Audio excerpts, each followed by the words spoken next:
উপজেলা নির্বাচন নিয়ে আওয়ামী লীগের কার্যনির্বাহী কমিটির বৈঠকে কোনো আলোচনা হয়নি বলে জানিয়েছেন দলটির সাধারণ সম্পাদক ওবায়দুল কাদের। তিনি বলেন, তবে পরিস্থিতি গভীরভাবে পর্যবেক্ষণ করা হচ্ছে। সাংগঠনিক নির্দেশনা অমান্য করলে সময়মতো ব্যবস্থা নেওয়া হবে।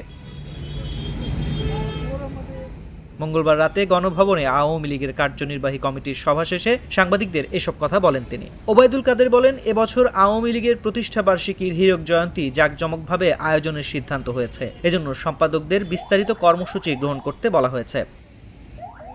এছাড়া 17 মে আওয়ামী লীগ সভাপতি শেখ হাসিনার স্বদেশ প্রত্যাবর্তন দিবস, শেখ কামালের জন্মদিন, 15 আগস্ট জাতীয় শোক দিবস সহ বিভিন্ন দিবস পালন নিয়ে আলোচনা হয়েছে। সন্ধ্যা 7টার পর গণভবনে বসে আওয়ামী লীগের কেন্দ্রীয় কার্যনির্বাহী কমিটির সভায় সভাপতিত্ব করেন আওয়ামী লীগ সভাপতি প্রধানমন্ত্রী শেখ হাসিনা।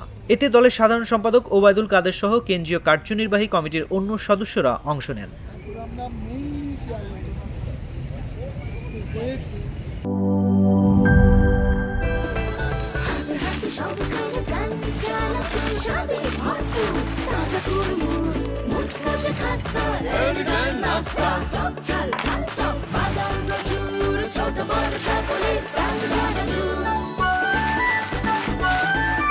স্বাদে ভরপুর প্রাণ চানাচুর।